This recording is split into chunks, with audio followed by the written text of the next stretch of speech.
Kaixo eta ongi etorriak saio berri batera. Gaur irailak 30, astelena, bi elkarrizketa izango ditugu.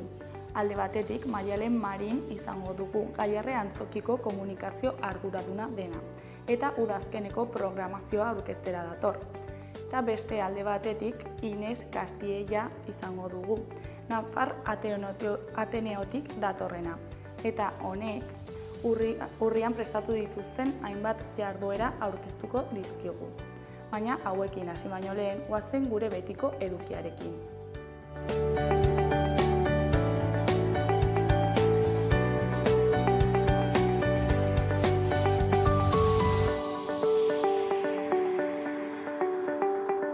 Goazen orain gaurko efemerideekin. Gaurko egun batean, 1975ean, Indonesian estatu kolpea ematen saiatu ziren eta milaka ezkertiar hil zituzten. Urte batzuk geroago, 1982an, aurpegiak erakutsiz bere disoluzioa iragarri zuen eta 7. asanbladak. Egun berean baina 1984ean, Pakito Arriaran internazionalista arrasatearra hil zuten El Salvadorren. Eta bukatzeko 2013an Guardia Zibila herrira elkartearen bulegoetan sartu eta 18 lagun atxilotu zituen.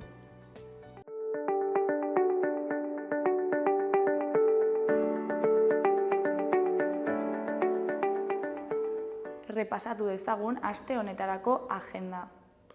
Astelenean alde batetik euskaraz jolasten, aurrendako mahai joko saioa antolatu dute Ataraldia elkarteak eta Dindaia fundazioak. San Juan Bosko lokalean Iturraman egingo dute. 7 eta 9 urte bitartekoak dadoen errea, zomorroak, uzta batxera jokoekin arituko dira. 10-11 urteko haurrak ordea Ubongo, Katan Junior, Atlantika Kaminos jokoekin. Prezioa 2 eurotan. 2 urteutegi egongo dira, 4etatik 6etara edo 6etatik 8etara. Beste alde batetik txokolate dastaketa egongo da Iturramako Zibiboxean. Euskara dastatzen, txokolatea dastatzen. Atari Handia elkarteak antolatuta eta Xabi Kakau tastin aditu eta influencerraren eskutik mundu osoko txokolateak ezagutu, dastatu eta disfrutatzeko aukera. Iturramako Zibiboxean egingo dute jarduera, arratsaldeko 7etan. Izena ematea beharrezkoa da atarandia@gmail.com helbidean. 10 euroko prezioa dauka saioak, lehengaiak ordaintzeko. Asteartean, batetik Uztapide eta Salvador liburuaren aurkezpena egingo dute Karrikiri elkartean. Eneko Bidegainek gidatuta Pako Aristik bere azken lana aurkeztuko du Karrikirin. Uztapide eta Salvador liburuak zestoan jaiotako Manuel Olaizola, Uztapide eta Urepelen jaiotako Fernando Aire Salvadorren laguntasun istorioa kontatzen du. 2 bertsolarien bizitzak dira Aristiren eleberriaren ardatz. Arratsaldeko 7:30etan Karrikirin. Bestetik Milagrosako liburutegian, arratsaldeko 6etan, Kamixibai, Amaia eta Martin Barazkien jaian izeneko ipuin kontalaria egongo da. Amaia eta Martin Barazkien jaian aurrendako ipuina da. Itziar Antzin idazle eta poetak eta Leire Urbeltz ilustratzaileak sortua eta Reino Gurmetek argitaratua. Ines Bengoa narratzaileak Kamixibai teknika japoniarraren bidez helaraziko digu. Bi anai, Amaia eta Martin, abentura zoragarri batean murgiltzear daude. Bidai bat Nafarroako baratze magikora. Larunbatean Iruñetik Santxikorrota lasterketara joateko autobusa antolatu dute Zaldiko Maldiko eta Euskaldunon biltoki elkarteek. Urriaren 5ean, Iruñetik Argedasera joateko autobusa goizeko 7:30etan abiatuko da, Tres Reyes hotelaren paretik. Itzulera arratsaldeko 6etan eginen dute. Tiketak 20 euroan dira salgai.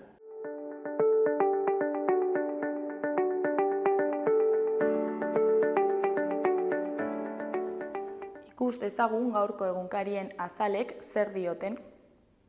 Diario de Noticiasen titular nagusian, Foru Ogasunak 133 gehiago sartu du kapital errentetan dibidenduengatik eta interesen igoerengatik. Zerga duela hamarkada batetik 100 milioi inguruan geldituta zegoen. Lanerako atxikipenak 2000 milioi ingurukoak dira. Madrilerako deslokalizazioek eta sozietateen erabilerak aukera ematen diete aberatsenei aurrezkiaren gaineko zerga hori ez ordaintzeko. Argazki nagusian 26 helduk eta 7 txikik parte hartu zuten atzo Ander Oiok eta Amaia Satrustegik irabazi zuten 41 Laias lasterketan. Titularrean tradiziozko zangoak Garesen. Urrezko Laia Gares Baldintzarbe Bidezidor taldearentzat. Erdiko berrian, Mozal legearen ondoriozko isunak 28% igo dira Nafarroan.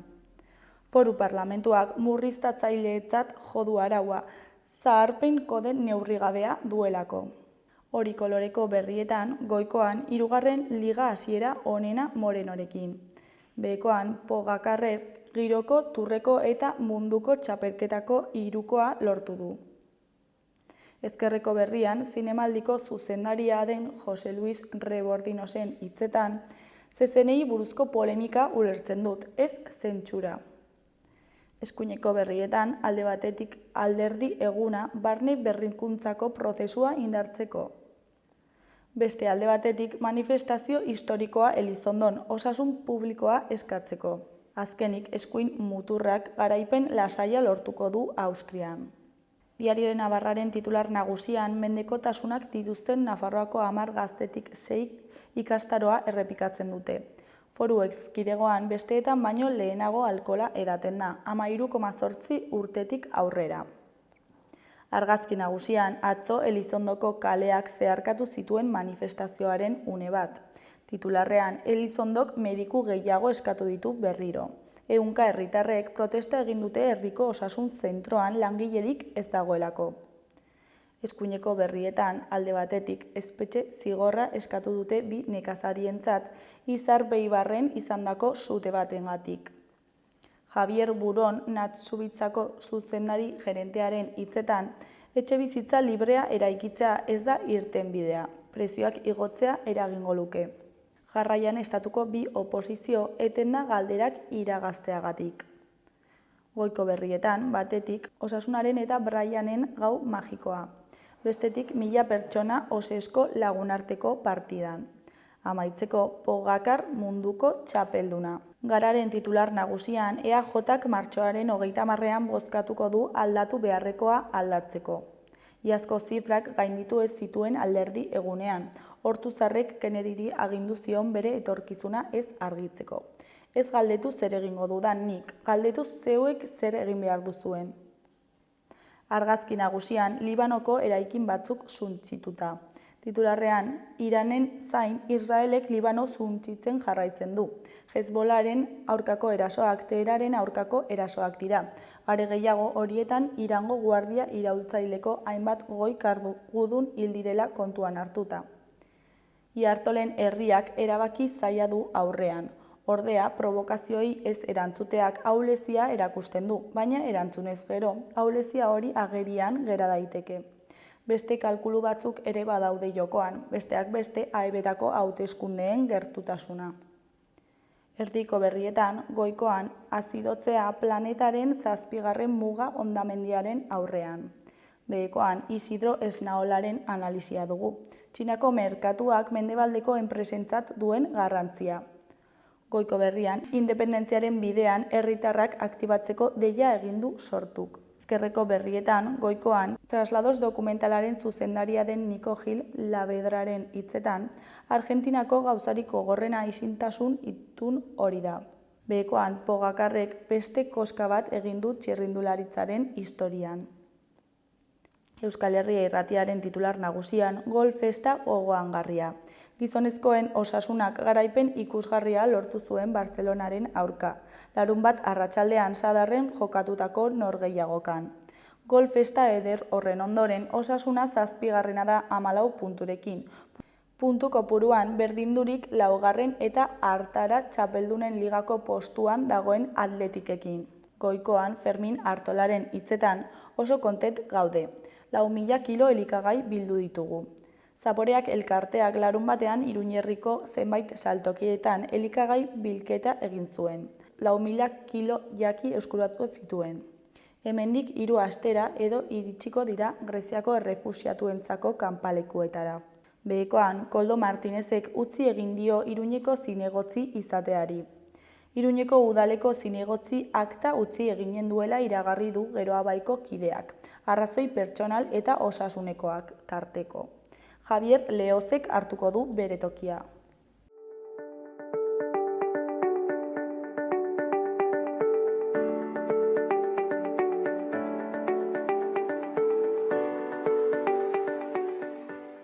Kaixo, lehen aipatu dugun bezala, orain Gaiarre Antzokiko komunikazio arduradunarekin gaude, Maialen Marinekin. Kaixo, zer moduz? Kaixo, zer moduz. Bueno, udazkeneko programazioa aurkeztera zatoz, ezta? Bai, gogotsu genbiltzan, iraila hontan zuei denoi ezagutzera emateko zeintzuk izango diren, datozen hilabeteotan bisitatuko gaituzten ekoizpenak. Hortaz, lehen zati aurkeztu dugu, urria, otsaila bitartekoa, 40 ikuskizun osotara, oso ikuskizun esanen nukeola pixka bat laburbiltzeko heterogeneoak, oso anitzak, bokazio horrekin programatzen dugu Gaiarre Antzokian, oso zaila da benetan, iruindarrok edo Iruñan bizi garen guztiok ditugun gustuak nolabait bateratzea programazio bakar batean. Oso zaila da, baina behintzat bokazio horrekin juten gara. Oso anitzak bai disiplina aldetikan, gure programazioaren muina esan formatu handiko antzerkia bada ere, eskaintza zabala dago musikaren aldetik programazio honetan zehazki, baita ere badago dantzarako parada, zirkurako parada, eta aniztasuna baita ere, esanen nuke jorratuko ditugun gaietan. Hau da, konpainiak zer ari dira lantzen, zer gai ari dira lantzen, eta gertokira eramaten euren sorkuntzekin. Datozen 4 hilabeteotan gutxi gora bera hitz egiten duguna izango da migrazio krisiari buruz, memoria historikoari buruz, maitasunari buruz, maitasunaren barruan erantzun gabeko maitasunari buruz, edo udako amodio intenso eta ieskoroien inguruan, bakardadeari buruz, misoginiari buruz, hainbat eta hainbat gai interesgarriren inguruan azken finean. Eta udazkenareko programazioarekin sartu baino lehen, ondo iruditzen bazaizu, igual udako programazioaren balorazio bat egingo dugu? Udako gure programazioan azkenean denboraldi batetik besterako nolabait trantsizioa izaten da. Normalean beti lehenengo parte batean kalera irteten gara, eguraldi ona dugula aprobetxatuz, eta alaxe egin genuen, aurten ez zuen horren besteko berorik egin, bai pasaren urtean esate baterako bero olatu garrantzitsuak eduki genituen justo fatxadan egiten ari ginen ikuskizunekin, baina hala ere harrera beti oso ona izaten da ikuskizun horietan. Pasaren asteburuan San Fermin Txikitorekin Faemino eta Kansado izan genituen, Faemino eta Kansadok beti antzokia betetzen dute, badaude ja momentu batean, zeinetan egia esan, ez dute ia ez da promozio gehiagirik egin behar, ze horren bestea markada dabiltza gorenean, estenaren gorenean, hori da, jendeak badakiela, ahoz ahoko zerbait da, eta benetan miresgarria, zenolako erantzun ona izaten duen beti. Oso ikuskizun gutxi geratzen zaizkigu, alde batetik aurten kointziditu duelako bigarren urtez gure estenatokian edo estenatokiaren modernizazioarekin gabiltzalako. Pasaren urtean tramoia sistema aldatu genuen, eta horrazia, hau da, zer eskegi, zer jeitsi, zer jaso, horrek guztiak kontrolatzen du tramoia sistemak, hori guztia modernizatu genuen, eta aurten zentatu gara trantsizio energetikoan, hau da, gure sistema elektriko guztiak aldatu ditugu, baditu implikazioak baitare argiztapenean, hau da, analogikotik pasatzea argiztapen digital batetara. Hori guztia oso interesgarria dena benetan, eta gainera holako demonstrazio tekniko batzuetan azalduko dugula ja urtarrilean. Eta zer nabarituko da aldaketa horrekin? Ikusleak nabarituko du?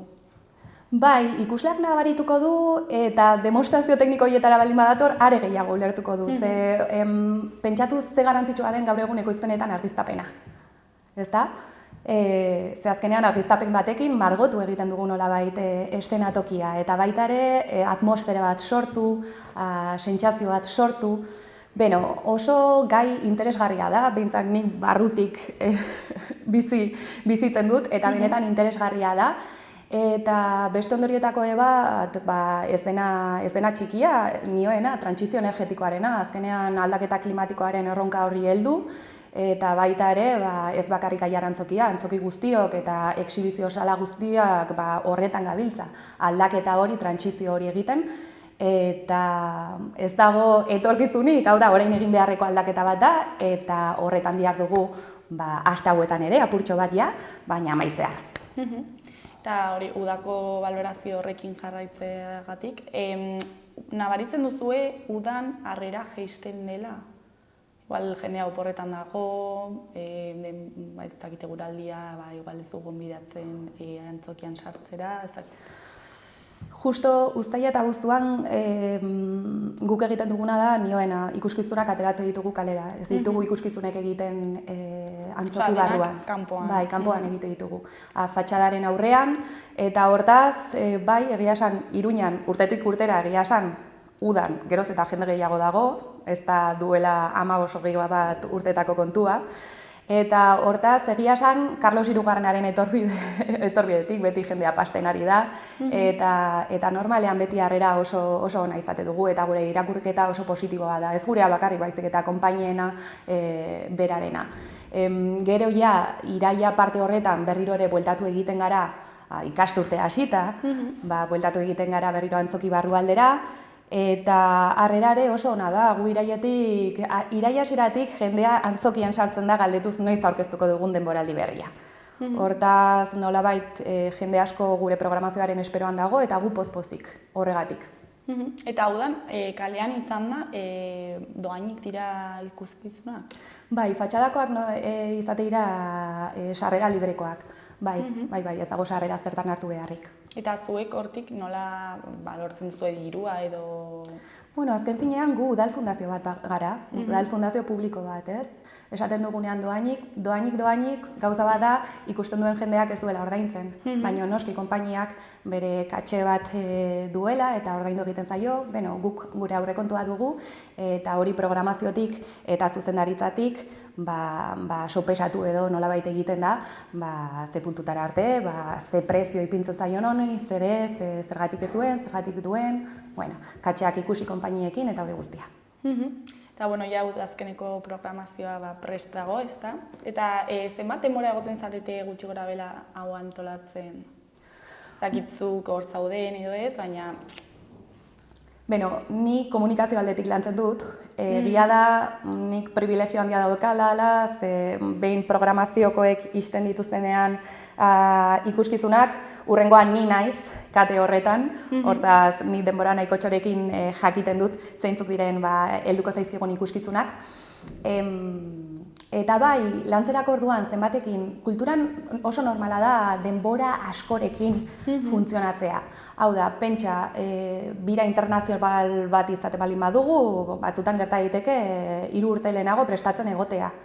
Bai, 3-2 urte lehenago, batzutan 2 urte lehenago izan daiteke autore batek, edo zuzendari batek, holako ideia bat duela, inkluso batzutan gertatzen da, zehazki badaki ze aktore, ze antzezle nahi duen proiektu horretan, baino agian gure programazioan 2 urte geroago edo urte bete geroago agertuko da. Denbora desenterekin funtzionatzen dugu. Baita ere, beti egoten da, uste dugu tartetxoren bat, azken orduko zerbait baita ere sartzeko, baina normalean oso prebisorea gara eta denborarekin funtzionatzen dugu. Eta gai konkretu baten inguruan egiten da edizio bakoitza edo edizio bakoitzean kontu ezberdinak ditugu? Kasu honetan, esanen nuke antzokia berez ez da monotematikoa. Eta baita ere, azkenean errespetu handia daukagu, konpainiek ze gai jorratzen dituzten. Azkenean, heltzen zaizkigun sorkuntzak eta ekoizpenak badira konpainiak berak sortzen ari direnak eta eurek aukeratzen dute ze gai ari diren baita ere jorratzen. Bai, igual, batzutan pentsa daitekeela generoan, ez? Komedia puntu hori, irri egiteko puntu hori egon daidila, dramarekin konpentsatu dadila, apurtxo bat. Baina ez da zehazki espreski 4 ikuskizun egon behar dute komedia arlokoak, beste 3 egon behar dute ez. Nolabait, hori programatzaileek hautatzen dute kalitatearen inguruan eta proiektuaren integritatea kontutan harturik, ezta? Eta, zera aurkituko dugu programazio honetan? Esan bezala oso programazio anitza, hasteko urriaren 17an osteguna eta urriaren 18an ostirala, emanen diogu hasiera denboraldi berriari. Oso proiektu, esan nuke, hola bitzetan oso proiektu nabarmen eta ezoiko edo bereziarekin. Bania bider Bania izena dauka. Oso nabarmena alde batetik, oso antzerki klasiko handian oinarritzen delako, Osaba Bania, Anton Txekhoven Osaba Banian, azken finean ezagutzen ez dutenentzako, ezagutzen ez duzuenentzako, maitasunari buruzko, eta zehazki lenioena, erantzun gabeko maitasunari buruzko, baita denboraren igarotzeari buruzko hausnarketa dena, humorez josia, hori bai. Nabarmena ere bai, oso antzezle zerrenda potoloa daukalako, Javier Kamaraz hitz egiten ari gara, Marta Nieto, Marina Salas, Israel Elejalde eta zerrendak darrai, baina ni geldituko naiz, eta ezoikoa ez delako ikuskizun bakarra, bi ikuskizunek osatzen dute, lehenengo bertsioak eta bigarren bertsioak. Eta honetan, esan nuke oso interesgarria dela Pablo Remonek, bere autore eta zuzendariak, planteatu duen abiapuntua, berak esan du, zenbatetan berbisitatu dezakegu klasiko berbera.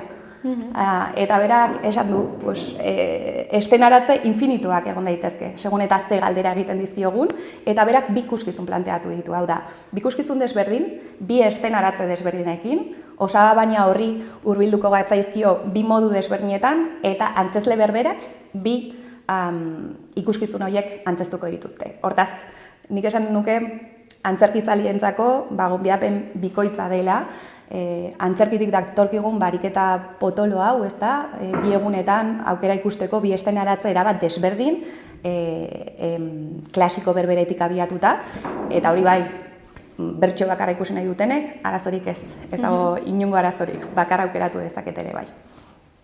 Eta, adibidez, banatu dituzue, aurrentzako ikuskizunak alde batetik, gero ezakit gazteentzako... Banatu horrela esenez, badugu Gabonetarako antzerki ziklo familiarra, baina berez horrela banatu diotzun bezala ez dugu egiten, ikuskizunak ditugu, alde batetik nik laburbildu ditzak eta euskarazko ikuskizunak zeintzuk diren, esate baterako egun zoragarriak. Alfredo Sanzol, gure herrikidearen komedia bat, helduko zaigu Bilboko Pabilloi 6, gazte konpainiaren eskutik, Ramon Barea aktore eta zuzendariak zuzentzen duena. Oso komedia, sentimenduzko komedia, oso komedia ganberroa, esan genezake, uda bueltan ekarriko diguna, ez da gutxi, azaro horretan. Eta bai, udako intentsitate horri buruz hariko dena, maitasunaz, adiskidetasunaz, horri guztiari buruz. Jada, esate baterako lehen esaten nuena Gabonetan 3 titulo izanen ditugu euskeraz, hau da, aurrekin, bai Aiton Amonek, gurasoek, Izeko Sabek, familia osoa, gaiarrera jun daitezela, eta euskerazko ikuskizunak ikustera. 3 titulo izanen ditugu, 104. aurra, Kelonia eta itsasoa, Kutxartean, hortatean egonen da antzerkia eta klauna, ere bai. Eta gero musikaren aldetik ere euskarazko ikuskizunak helduko zaizkigu. Bi musika talde garrantzitsu, alde batetik Mielotxin talde nafarrak, folk talde nafarrak, 20 urte bete ditu, hortaz bere 20. urte hurreneko kontzertua Gaiarren eskainiko du, bere errepertorioari errepasoa emanen dio eta kolaborazio bereziak egonen dira, ez bat, ez bi, ez 3, ez dakizehazki zenbat, edo ez dut onpatu nahi, zenbakizehaz bat ematen, baina desente dira. Eta beste alde batetik Errobi, talde lapurtarrak, Anje Dualde eta Michel Duko, Gaiarra antzokia bisitatuko dute, 50. urte hurrenarekin, bere sorrera ospatzen ari dira. Duela 50 urte sortu zuten Errobi, uste dut azkenengo diska 80. hamarkadan kaleratu zutela, baina orain berriro ere bildu dira, eta bira horren barruan Gaiarra antzokian egingo dute parada ere bai. Beste ikuskizun bat esate baterako Atarrabiako abeisbatza, zizka miskak xaramelatuz, Ez dakit gure gizartean oso ohituak gaude bazkari batean, afari batean abestera, ezta? Horrekin zerikusia dauka nolabait ikuskizun honek, kontzertu honek, ze bertan entzungo ditugu ongi jatearen, ongi edateari buruzko abestiak, eta ziur naiz, ikuslegoaren aldetik ere jendeak ere abestuko duela dudik gabe. Beste ikuskizun bat, kasu honetan dantzaren inguruan, dantzaz konpainia gipuzkoarra helduko zaigu, dantza garaikideko ikuskizun bat eskainiko digute, Distirak izena duena, programa hirukoitza eskainiko dute, koreografo internazionalek sortutako programa hirukoitz bat, eta ziur plazer handia izanen dela, oso energikoa, dantza den bezalakoa, haiek holtza gainean ikustea. Eta orain, ez dakit egiten den, baina lehen eskolak joaten ziren goizetan, goizeko ikuskizunak ikustera, ez? Hori egiten jarraitzen da? Bai, egiten jarraitu dugu, bai egon zela horrelako paraitxo txiki bat pandemia garaian, baina esanen izuke, uste dut 2022tik berriro programa hartu genuela, eta bai, abian da, oraindik ez dugu, ez da abiatu programazio hori zehazki, ze urrian hasiko da, ja aurki, uste dut urriaren 7an dela, okerez balimanago, azkenean lehen hezkuntzako uste dut 4 ekoizpen ditugula, bigarren hezkuntzako beste 6 ekoizpen, eta baitare kasu honetan oso gai desberdinak eta gainera kontutan harturik zeintzuk diren ikastetxeetan, maila desberdinetan dituzten kurrikuloak eta nolabait ekoizpen hauekin landu ditzaketen gaiak eta kompetentziak ere bai. Eta hori adibidez antolatzen duzue aparte? Udazkeneko programazioetik aparte? Bai, izateguna da alde batetik programazio orokorra, hau da, atxalez izate ditugun emanaldi hauek, publiko orokorrarentzat direnak, eta beste alde batetik dihardute programaziokoak, programazio espezifiko hauek sortzen, ikastetxeei zuzendutarikoak, eta noski, ikastetxeek jada informazio hori guztia daukate, eta esate dizuana, bi asteren buruan, abian izango dira, eta berriro izango ditugu ikaslegoak gaiarre antzokian, beti oso kuriosoa eta oso polita izate dela. Eta noiz arte irauten du Udaberriko programazio hau? Orokorra diozu edo ikastetxeena? Gaiarre antzokian zehazki gure denboraldia banatzen dugu 2 zatitan. Orduen, orain aurkeztu duguna da urria, otsaila, hasiera bitartekoa. Eta gero abenduan aurkezten dugu 2. zatia. Hortaz, otsailetik maiatza amaierara arte edo ekaina hasierara arte dijoana. Beste hainbat titulo. Baina hori momentuz ez dugu esango. Nahikoa dugu lehenengo zatiarekin, 40 ikuskizun horiekin, eta benetan jendeak irakurri dezala, ze gai asko dago, talde artistiko oso anitzak datoz, eta kafe batekin goizetan irakurtzeko posibilidade bat da, hortxe gure liburuxka. Eta zer da edizio berri honetaz espero duzuena? Nik uste kulturak eta arte eszenikoek eskaintzen dutena, alde batetik Alfredo Sanzolek saria jaso zuenean ekainean, esan zuen bazuela antzerkiak asamblearioaren zerbait, ezta? Jendea bildu dadila oholtza baten aurrean, erreflexionatzeko paradare izan dezala, aipaturiko gai hauen inguruan, askotan antzerkiak eskaintzen diguna da perspektiba hartzea, hainbat gaien inguruan, eta kanpotik ikusi eta inkluso horrek baimentzen digu nolabait zenbait situazioekin egoerekin empatizatzea. Eta jada ez da zerbait bakarrik errazionala, baizik eta emozionala, ez? Hori baitare nolabait dauka du arteak, du kulturak. Ja ez da pentsatzeko zerbait, baizik eta gure espiritua, gure gorputz emozionalari edo gorputz emozionala elikatzen duela nolabait, ez? Irri egin, sorpresa, energia hori, lehen aipatzen ari nintzen dantzarekin, transmititzen digun energia hori, nola hunkitzen gaituen, ikasi, zergatik ez kuestionatu, gauza hauek guztiak hori esperoko genuke, eta nolabait kultura baloratzen jarraitzea. Programazioa da webgunean daukagu, eta sarrerak eskuragarri daude, eta batzuk bukatzen, ez?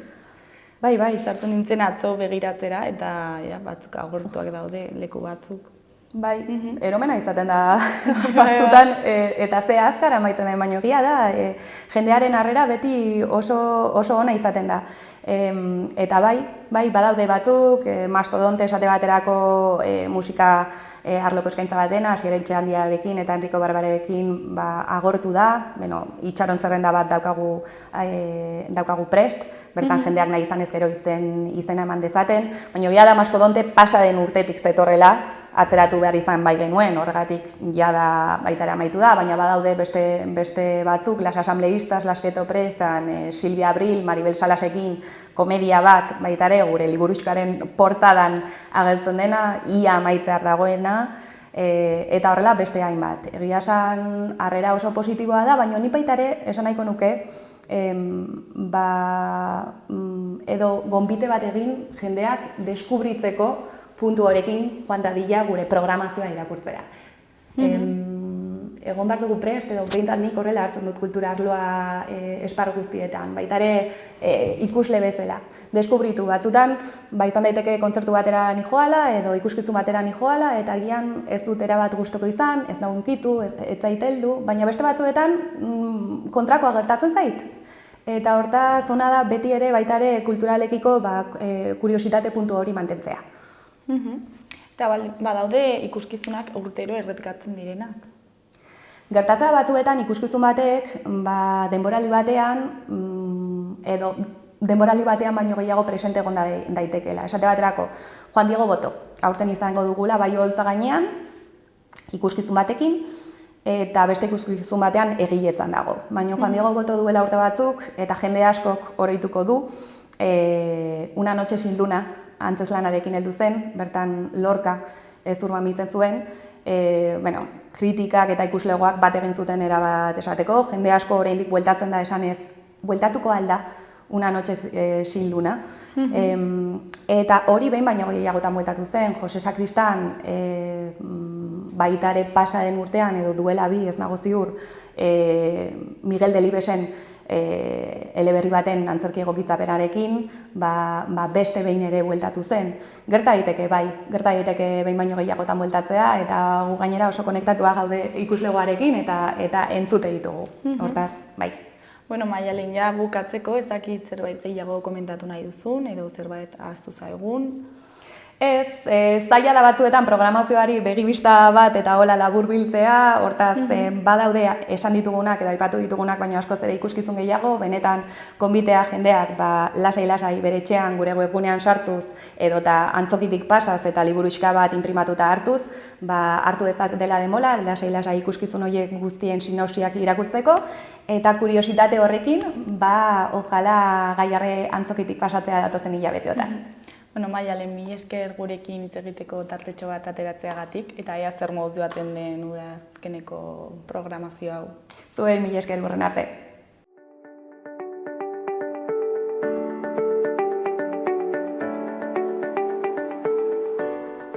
Gaurko eta biharko eguraldia ikus dezagun orain. Gaur, astelena, eguraldi egonkorrarekin jarraituko dugu. Aldaketa txiki batzuekin kostalde inguruan non hodei gehiago agertuko diren. Hasieran hegoaldeko haize suabea ibiliko da, baina goizean ipar-mendebaldera egingo du, kostaldean eta eguerdiktik aurrera barnealdeko gainerako lekuetan. Ondorioz, kostaldeko temperatura maksimoak igandekoak baino zertxobait baxuagoak izango dira. Aldiz, barnealdean antzeko balioekin jarraituko dugu, edo agian baliteke pixka bat igotzea. Giro eguzkitsua oro har eta egunaren bigarren partean Kantauri isurialdean behe-hodeien tarte hodeitsuak agertuko dira. Asteartean egunak aurrera egin ahala ez egonkortzera egingo du aroak. Goizaldean eta goizeko lehen orduetan erdi mailako hodei eta goi-hodeiak ugarituko dira, eta baliteke han-hemenka euri pixka bat egitea. Eguerditik aurrera haizeak ipar-mendebaldera jo eta zakartu egingo da. Orduan zerua estali eta euritara joko du. Arratsalde erditik aurrera euria txoko guztietara zabalduko da. Temperatura maksimoak oro har jaitsi egingo da. Kostaldean berriz asteleheneko maila berdintsuan geldituko dira.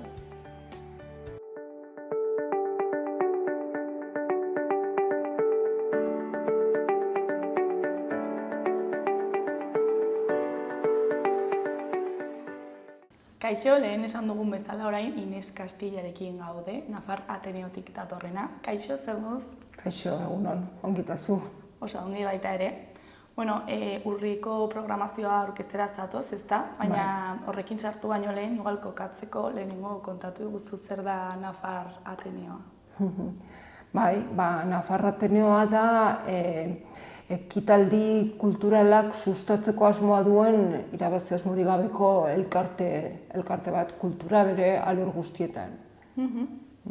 Badauzka oraintxe bertan, ez dakit zenbat bukalia, baina musika arloko jarduerak antolatzen dira, musika, margogintza edo pintura, literatura espainola, literatura orokorrean, bidai arlo bokalia bat baita badauka, leku desberdinetara joateko eta bertako arte inguruan edo kultura inguruan dauden gauzak ikusi ahal izateko, gazte bokalia ere badauka, zientzia bokalia ere bai badauka, beraz, alor guztietan ikuspuntu kultural batetik sustatzeko asmoarekin sortutako elkarte kultural bat da. Eta noiz kokatzen dugu honen jaiotza? Jaiotza bere sortu zen gerra aurretiko, 22. urtean sortu zen lehendabiltziko aldiz Nafar Ateneoa, baina gero gerra garaia etorri zen, eta frankismoaren ondoren berriz, 2008an berriz sortzen da Ateneoa berez elkarte bezala. Eta zein izan da honen bilakaera, ze urte asko daramatza, ez? Bai, hasiera hartan, imaginatu, 22an, zen pixkat kezka kulturalak zeuzkaten hainbat pertsona, izen petxu ez, adibidez, Arturo Campion izan zen sortzaileetako bat, Mariana Sanzere, egon zen talde sortzaile sustatzaile horien artean, ez da? Izan ziren, kulturarekiko kezka hori zeukaten pertsona batzuk, eta gero, 85an berriz hasi zenean, berriz hor ikusten ditugu, adibidez Euskal munduan, Euskara bokalia daukat, Jose Maria Satrustegi edo Jurio ere hor dago, beste hainbat kulturan pixka bat izena izan duten pertsonak sortzen dute. Orduan, bilakara zein izan den, nik esango nuke, urte, 85. urtetik ona, egoera desberdinak bizi izan ditugu, bai sozialki, bai kulturalki. Orduan, Nafar Ateneoan antolatzen joan diren jarduerak egokitzen joan dira, momentu bakoitzean zegokion egoera horri, ez. Eta helburu edo printzipioen aldetik aldaketa bat egon da? Helburua beti izan da berdina, izan da kultura sustatzea. Gizarte osoari kultura zabaltzearena, kulturaren arlo guztietan. Eta zuk zure aldetik, noiz sartu zinen honetan eta zergatik? Ni sartu nintzen, pixkat, kasualidadez esan, edo izan zen, lehenbiziko Euskaraldia izan zenean, oraintzen urtea ez dugu gogoratzen, baina esango nuke 2000 eta... Ez gogoratzen zertetan izan zen.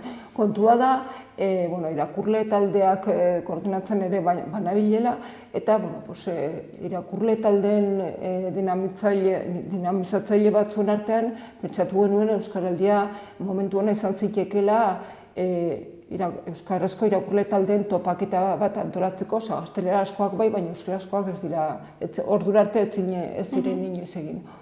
Orduan, hori sortzen ari ginela, laguntza eske ibili ginen, eta atea iriki zigunetako bat izan zen Nafar Ateneoa.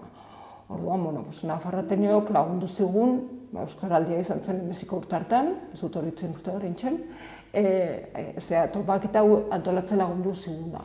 Orduan, hortik aurrera hasi nintzen Ateneora gerturatzen, eta duela 4-5 urte, sartu nuen bokalia. Orduan zegoen bokalak utzi egin bartzuen, ze, 3 urteko epea dauzka bokal bakoitzak, beste 3 urte luzatu daitekera, berari ustea tokatu zitzaion, eta nik hartu nuen euskara bokalia. Eta zerk egiten du berezi Nafar Ateneoa? Zerki egiten du, esango nuke berezi egiten duela kulturaren arlo guztiak lantzen dituela. Eta gainera, bokalia ezberdinak osatzen dugu, Nafarro Ateneoa, eta bokalia ezberdinen artean lankidetza ere badagoela. Beraz, adibidez, euskara alorrak antolatu dezake jarduera bat, zientza alorrarekin batera, adibidez, edo musika arloarekin batera, eta berdin, zinema bokalia ere badaukagu, asko nintzen dena aipatzea.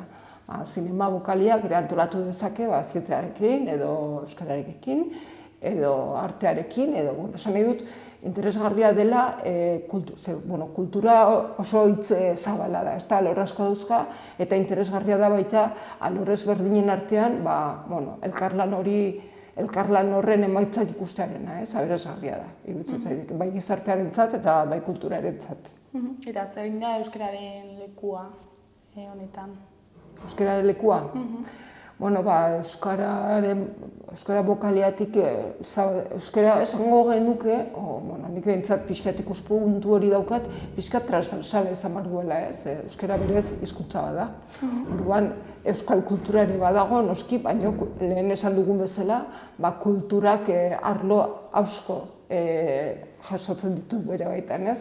Orduan, euskara arlo guzti horietan, euskaraz egiten dena, goin izan dena, euskaraz antolatzearena, interesgarria da. Eta hori da, pixkat euskara sailetik sustatzen duguna. Eta Nafarro Ateneotik bakarrik lan egiten duzu edo beste eragile batzuekin ari zarete Normalean beste eragileekin batera antolatzen ditugu jarduerak aldugun heinean, izan ere irabazi asmorik gabeko elkartea gara, batetik, eta horrek egiten duena da baliabide ekonomiko eta baliabide aldetik ere, beti eskasago izatea, ez? Orduan lankidetzak ahalbideratzen duena da, baliabide gutxiago edukita, behintzat maila on bat ematea egiten antolatzen ditugun jarduera horietan. Eta orain urriko programazio hau antolatzeko adibidez, norekin ari egon zarete elkarlanean? Urrian badaukagu programa oso aberats bat, eta jarduera bakoitza esango nuke erakunde ezberdinen batekin antolatuta daukagula, eta orokorrean horrela izaten da. Adibidez, lehenbizikoa daukaguna, larun batean izango dena, da Tameronaren irakurraldia deitzen dioguna, izan ere, Tameronan Margarita Nafarroakoak 16. mendean idatzi zuen Tameron obra itzultzen ari gara euskarara. Baina 7 urtetako proiektu batean gaudela esango genuke, ez? Zeinetan urtero atal bat zera itzultzen dugun, eta urtero egun bat hartzen dugu atal hori hasi eta buka irakurtzeko, ez? Orduan, elkarlan hori sortu zen duela 4 urte, buktegi plataforma digitalarekin, eta gerora, oraintxe bertan elkarlanean ari gara iparraldeko euskal hizkuntzarekin eta Gipuzkoako beste kooperatiba batekin. Orduan, batetik asmoa da Tamerona euskarara ekartzea Tameron osoa, badaude atal batzuk euskarara ekarri izan direnak urteetan zehar, baina osorik oraindik ez da argitaratu. Orduan, lankidetzan ari gara itzultzaile profesional batzuekin, beste euskal ikaskuntza parraldeko euskal ikaskuntzarekin hain zuzen ere, Margarita Nafarroakoa, bera Angulemako Margarita ditzen da, hango dinastia batetik dator, eta bestetik Margarita erregina egintzenean, Enrike Bigarrenarekin eskondu zenean, Nafarroko erreinua jada Gaztelak hartuta zeukan, eta berez egoitza pon zeukan, eta bizi izan zen artean, ez da. Orduan, urrengo larun batean egingo dugu 4. irakurraldia izango dena, 4. atala, zangotzan egingo dugu bi arrazoirengatik. Batetik Enrike Bigarrena bere senare izan zena, El Sangosino izena daukana, eta Zangotzan jaio zelako, eta bestetik aurten bertan Nafarroa Oinez, astu bintzait esatea, aurten gainera irakurraldia Nafarroa Oinezeko antolakuntzarekin ere, Nafarroa Oinezeko antolakuntzak lagundu egin digula guztia antolatzen. Nafarroa Oinez Zangotzan ospatzen dela aprobetxatuta, hori bertan egingo dugu, eta gainera Zangotzako ikastolan izango da irakurraldia. Berez, hori da proiektuetako bat. Esan ere, astu bintzaidala. Egun osoko egitaragoa. Egun osoko egitaragoa da. Izan ere, proiektuaren asmoa ez baita soilik itzulpen baten edizioa ateratzeanena, baizik eta beste helburu potente bat bada Margarita Nafarroakoaren figura aldarrikatzea, izan ere feminismo aldetik, ideia oso berritzaileak ikarri izan zituen bere garaian, eta gaur ere badaukate bere egunerokotasuna, eta interesgarria da bai bere bizitza nolako izan zen, eta bere pentsamendua ere ezagutzea. Horregatik saiatzen gara irakurraldietan, irakurketaz aparte bestelako jarduera batzuk ere antolatzea, helburu horiek lortu ahal izateko. Eta aurtengoan, laugarren atala irakurtzeaz aparte, izango dugu batetik Zangotzan badago Enrike Bigarrena Labritekoa kultur taldea izenekoa, Nafarroako historiaren inguruan artikulu asko idatzi dituena, baina Margarita Nafarroakoa eta Enrike Bigarrenaren inguruan bereziki, ez? Eta gainera, Jon Oria historiagailea izan zenak tesi bat egin zuen inglesez, Margarita Angulemakoaren ideia mistikoa, ez? Eta tesi hori inglesez egin zuen, eta Zangotzako kulturtalde honek argitaratu zion tesi hori gaztelerara eta euskerara itzulita. Beraz, larun batean, aurkeztuko digute batetik elkartea, nola sortu zen eta zertan dabiltzen, eta bestetik tesi horren aurkezpentxo bat ere egingo dugu euskarara itzuli zuen pertsonak gainera. Interesgarria izango da. Eta saioari bukaera emateko ere, Pilar del Valle historialariaren hitzaldi bat izango dugu, oraintxen izenburua ez daukat, baina Margarita Angulemakoa idazle emakume feminista eta idazle aurrerakoia, ez daukat burua barkatu.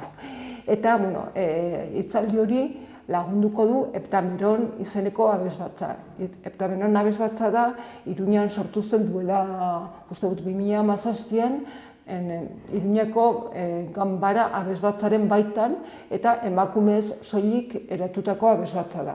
Heptameron izena dauka Margarita Angulemakoaren omenez, Nafarroakoaren Margaritaren omenez. Ekintza horiek pixkat osatu egiten dute proiektu honekin lortu nahi dugun helburuarena. Eta ja pasatzen gara urriak 15-era, ez da? Bai, urriak 15-ean izango dugu, esan ere urriaren 15-ean justo ospatzen dela urtero emakume idazlearen eguna. Eta urriko programa gehiena emakumezko idazlei pixkat dedikatuta dago. Eta zera urriaren 15-ekoa ere Hitzakots izeneko errezitaldi musikatua da. Mirena Gurmea, Antxon Balberde eta Angel Ertxundi izango ditugu, eta jarduera honen abiapuntua da, uste dut 2017an, pandemia aurretik, diska bat grabatu zuten izenberarekin, non 5 emakume poeten poesia errezitatua jasotzen ziren Antxon Balberderen musikarekin. Eta poeta horiek izan dira, esango nuke, euskal literaturara eman dituen poeta nire ustez kasi honenak. Honenak ez dakite, ongi dagoen esatea, baina aintzindariak badirela Mirena Gurmeabe, Arantxa Urreta Bizkaia, Teri Irastorza,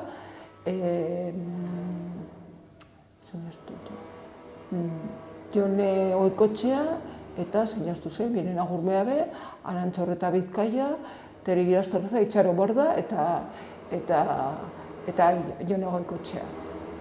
Eta, bueno, zera, diska hori dauka oinarri bezala emankizun honek.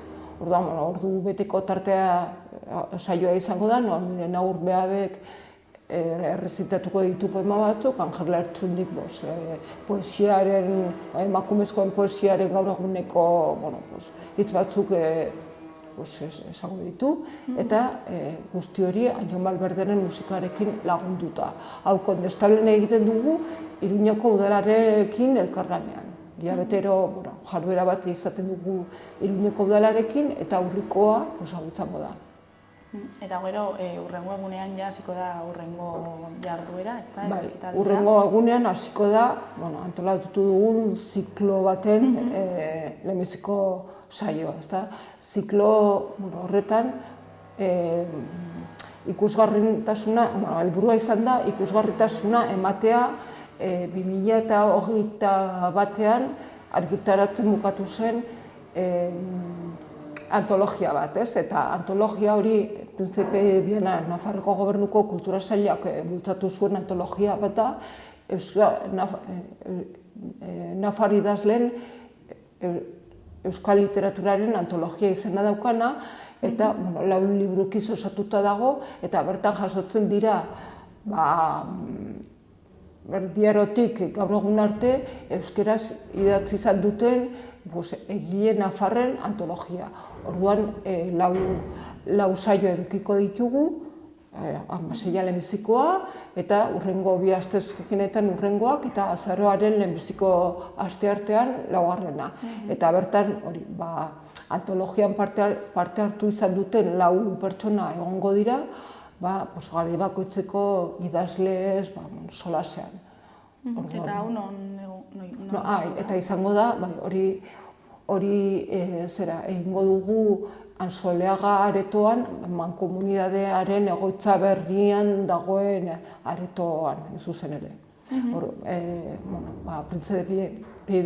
Princepe de Biana erakundeak lagundu digu hau antolatzen, Asier Barandiaran izan zen antologia koordinatu zuen pertsona, eta berak ere lagundu digu guzti hau antolatzen. Eta hau ospatzen den bitartean, ditugu beste ekitaldi batzuk, ezta? 29an eta 24an. Bai, 29an izango da, hori 18an sortu genuen Nafarratenioren baitan euskarazko poesia talde bat, Jose Miguel Bidador euskarazko poesia taldea daukana, Jose Miguel Bidadorren omenez, zeina Ateneoaren kidere izan zen, bere garaian, eta talde horren asmoa da euskarazko poesia lantzea, bai euskaraz idatzitakoa berez, eta baita euskarara itzulitakoa ere.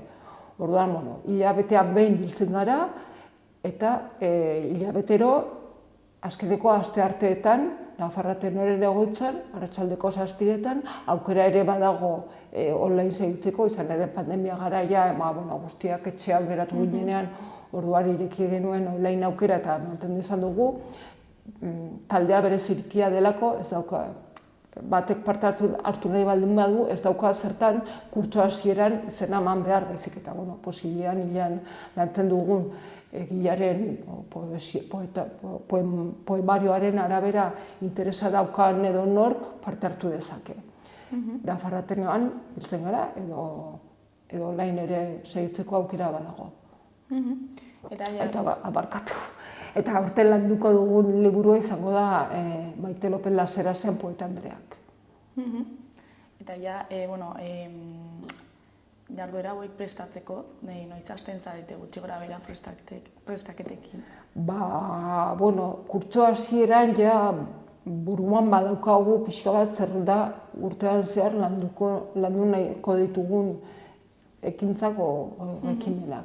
Gero, urtean zehar kurtsoak aurrera ginela, etortzen zaizkigu, eta guk bestengana jotzen dugun moduan, daude guregana jotzen dutenek ere gauzak antolatzeko. Orduan, kurtso hasieran, pixkat eskema bat, egin nahi dugunarekin eskema bat prestatzen dugu, eta hortik abiatuta, hilero joaten gara borobiltzera antolatzen, bukatzen ez. Eta parte hartu nahi duenak nola egin dezake izena eman behar du aldez aurretik? Printzipioz, eta Berona irakurraldia, bere entzule joan nahi duenak, aukera dauka joateko, ez dauka zertan izena eman beharrik. Irakurri nahiko lukeenak, izena eman beharko luke, bi e-mail helbide dauzkagu, bata Ateneorena, euskera@ateneonavarro.es, eta beste bat, pixkat orokorragoa dena, pixkat luzeago ere bada, baina uste dute gogoratzeko erresa izan daitekela. Eta Berona itzulpena@gmail.com. Eta hori izena bizenak, eta adierazi pasarte bat irakurri nahi duela, eta horrekin nahikoa izango litzateke. Gero beste hitzakots eta antologiaren inguruko zikloa, printzipioz ez da izenik eman behar, edo nork parte hartu dezake. Eta plazak dira limitatuak edo? Printzipioz lekurik gabe geratzen garen arte, baina bai Solagaretoa eta bai Kondestable leku asko dago beraz. Orain arte ez zaigu pasa lekurik gabe geratu izanarena, ez? Aretoako handiak dira eta tokia badago. Eta harreraren aldetik nola erantzuten du jendeak? Egia esan, posio gaude jendearen harrerak erekin. Udalarekin batera hilabetero egiten ditugu jardunaldietan, Kondestalen izan da hiriaren erdian, eta holako ekitaldi interesgarriak izaten dira, jendea, euskaraz ulertzen duen jendea hurbiltzen da. Eta hori interesgarria da, kontutan eduki behar da, Iruñean guztiok ez dutela euskaraz egiten eta ulertzen, eta Iruña ez dela handia. Orduan, hori kontutan edukita, posio gaude. Eta, ja bukatzeko, zer da espero duzuen jarduera hauetaz? Espero duguna da, hori euskal kultura, euskara bukalia den, euskal kultura gizartearen gana hurbiltzea, ez? Gizarteak, gure inguruko gizarteak, ezagutu dezala, euskal kulturak zer duen, zer kosatzen duen euskal kultura, eta bide batez baita hausnarketa pixka bat, ez? Guzti honek beti eramaten du hausnarketa edo gogoetara, ez? Euskal kultura baldin badaukagu izango da, garelako. Inez, mila esker gurekin hitz egiteko dartetxo bat ateratzeagatik, eta ea zer moduz baten diren euskarazko jarduera hauek. Eskerrik asko eta eskerrik asko zuei baita gonbiteagatik. Ondo segi, agur. Berdin, agur.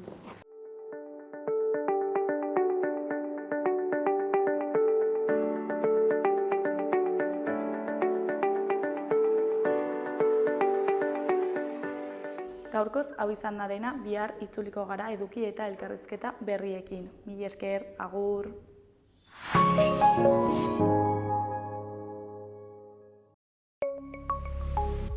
Gobierno de Navarra. Nafarroako gobernua.